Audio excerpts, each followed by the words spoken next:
Estamos rumbo a las elecciones generales. ¿Cómo se van proyectando los candidatos, las de diferentes fuerzas políticas en nuestro país? En medio de una pandemia, sí, la situación es compleja, pero sí también se tiene que hablar ya de estas elecciones que se van a desarrollar en el mes de octubre. Justamente hoy vamos a hacer un análisis primero de la situación de nuestro país. Usted justamente está leyendo Crisis Política y Social en Bolivia.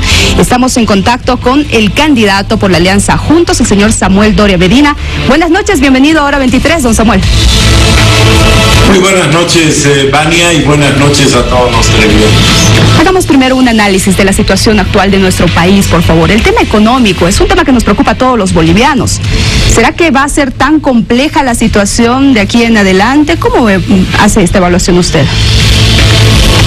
Mire, Vania, todo el mundo ha sido afectado por una crisis económica como consecuencia de la pandemia, de las cuarentenas, y todos están trabajando para poder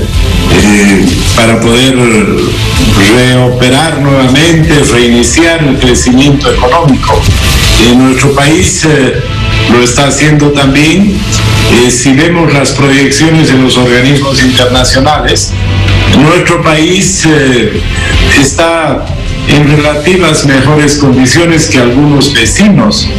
Por ejemplo, se estima que nosotros vamos a tener una caída del 6% en la producción, pero la Argentina se habla que va a caer en 12 o 14%. Entonces, creo que eso muestra que se ha hecho un manejo adecuado en esta pandemia, y lo importante es poder atender a los sectores que más lo necesitan. Por eso la preocupación del gobierno de dar un bono más para las personas más vulnerables. Y después de todos estos conflictos sociales por los que ha atravesado el país, ¿cuánto habría afectado al sector económico?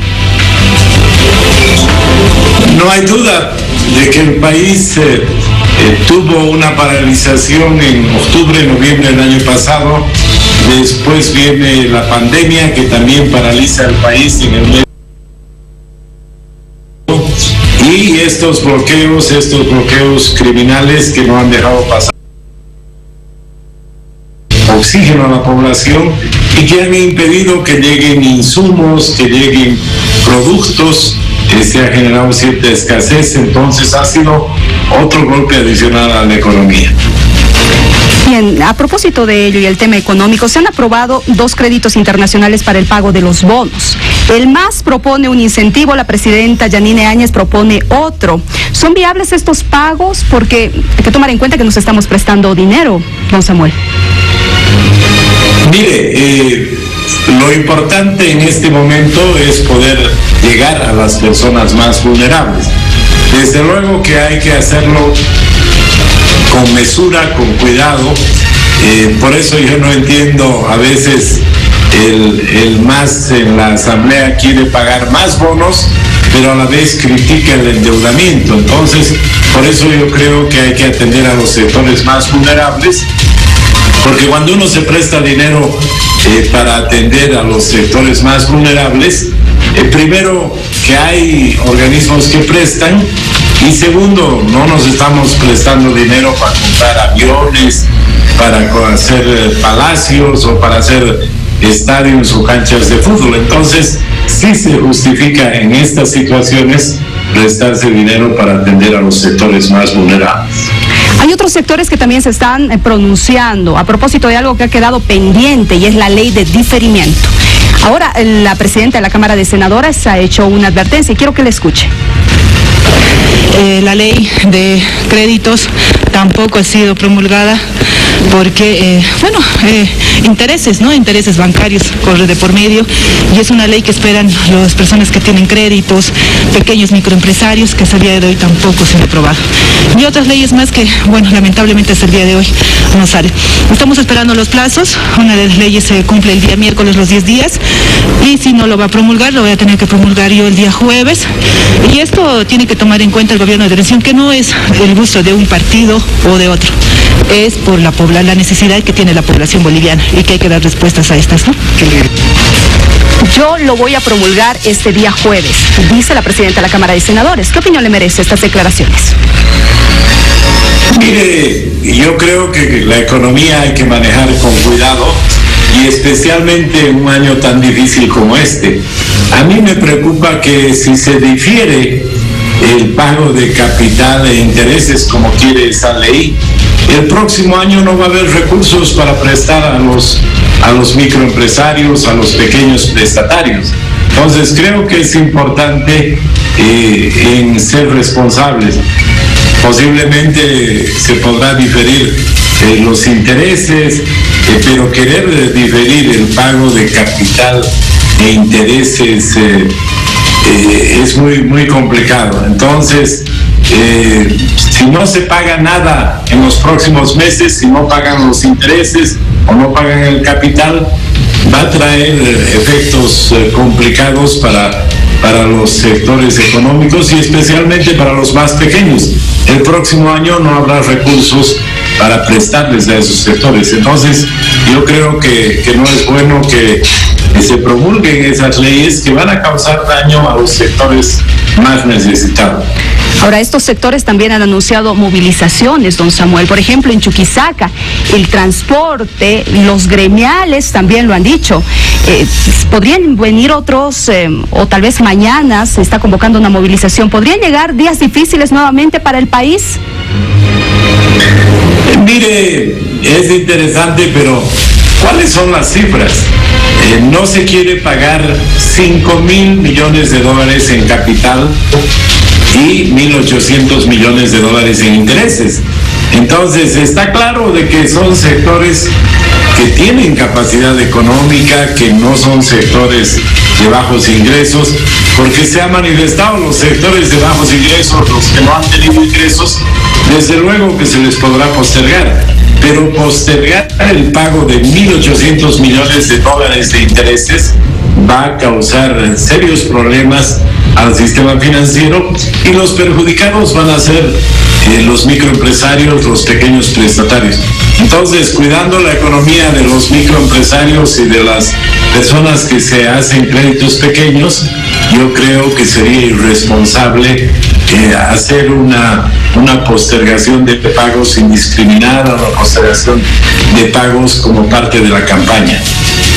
Samuel, vamos avanzando por favor con otros temas. Estamos ya en este ambiente preelectoral. ¿Qué opinas sobre las últimas denuncias en contra del expresidente Evo Morales, jefe de campaña del MAS? Mire, Vania, yo veo como parte del abuso de poder. Por eso es importante que en nuestro país no haya reelección, por eso es importante que no demos el poder a una sola persona, porque es conocido, cuando hay demasiada concentración de poder, cuando hay abuso de poder, estas son las cosas que suceden. ¿Y qué cosas más habrán habido? Y nos enteraremos seguramente en los próximos meses.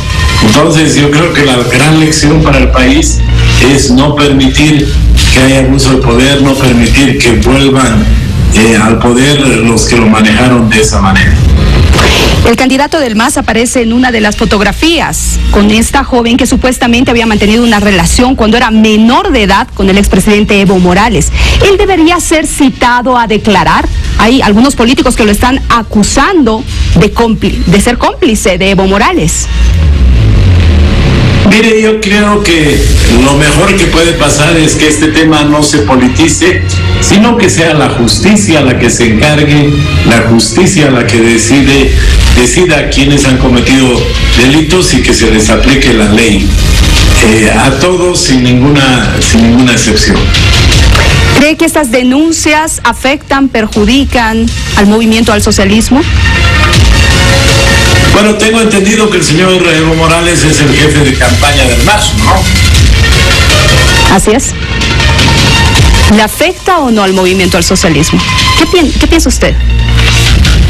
Todas esas acusaciones son contra el jefe de campaña de ese partido. Entonces, desde luego que tienen un impacto porque se espera que los políticos puedan ser transparentes, puedan cumplir las leyes, y si hay esas graves acusaciones contra el jefe de campaña y presidente del MAS, no hay duda que hay un efecto. Don Samuel, se ha presentado un informe de parte de la ONU sobre la crisis política de Bolivia del año pasado. ¿Qué evaluación hace al respecto? ¿Qué le parece esto? Bueno, tengo entendido que es un informe donde señala que ha habido violaciones a los derechos humanos en el gobierno anterior. Señala también que en los días de conflicto han habido violaciones a los derechos humanos, y creo que es un gran cambio que puedan venir, que puedan observar los organismos internacionales, porque durante 14 años no sucedió aquello. Bien, quiero retomar el tema electoral, don Samuel, si me lo permite. ¿Cómo están encarando esta campaña? Porque me imagino que ya están en campaña rumbo a estas elecciones, faltan menos de 2 meses, pero en medio de una pandemia, ¿no? Mire, Vania, no hay duda que es una campaña muy distinta. Yo destino varias horas al día a comunicarme con diversos sectores por Zoom, a través de medios digitales. Asisto a talleres, a seminarios digitales en todo el país.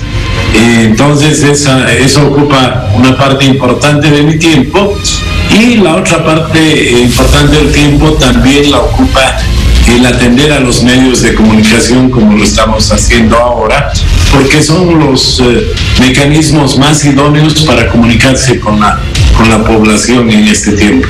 ¿Cómo hace para coordinar con la presidenta Yanine Áñez? Porque ella tiene 2 roles importantes, presidenta y candidata. ¿Cómo hace? Mire, ella no hace campaña. Si usted se ha fijado, ella no está haciendo campaña, ella está trabajando como presidenta, y yo tengo el trabajo de hacer campaña. Bueno, mire, yo creo que la moneda está en el aire, y lo más importante que en el último conflicto que se ha dado en el país, la población ha visto algo muy... No solamente por quién votar para que gane, sino por quién votar para que pueda gobernar durante 5 años y no se vaya, no renuncie al primer problema. Yo creo que la población ha apreciado cómo la presidenta Yanine Áñez ha manejado este conflicto, se ha pacificado el país por una segunda vez, y creo que muestra de que si algo buscamos en un gobernante es que puedan conducir al país cuando estamos enfrentando una tormenta. Cuando no hay problemas, cualquiera puede conducir, pero cuando hay conflictos, cuando hay problemas, cuando hay riesgo de enfrentamientos, la presidenta ha demostrado que tiene la capacidad de conducir al país. Entonces yo creo que la población está pensando de que no solamente hay que votar por quién pueda ganar, sino por quién pueda ganar y gobernar los próximos 5 años para que no vuelvan los del pasado. Cuando usted dice que no se vaya, que no vaya a renunciar al primer problema, ¿a quién se refiere? Bueno, a lo importante que es tener la fuerza, tener el temple para poder resistir. Imagínense cómo la presionaban a la presidenta. Por un lado le decían renuncie, por el otro lado le decían saque a las Fuerzas Armadas. Ella ha tenido la paciencia y la claridad de saber de que no había que responder a las provocaciones violentas, que había que solucionar el conflicto de manera pacífica. Y vea usted cómo ahora la población ve que los que causaron daño, los que evitaron que el oxígeno llegue a los enfermos, fueron los bloqueadores. Don Samuel, cierro con esta consulta, por favor, el tema de las clases. Hay incertidumbre en el país, eso es algo cierto. Los padres de familia, los estudiantes, los maestros. ¿Qué va a pasar al final con el tema educativo en Bolivia? Hay un plazo que se le acaba al Ministerio de Educación. Mire, como usted sabe, yo no soy parte del gobierno, pero le voy a dar mi criterio personal.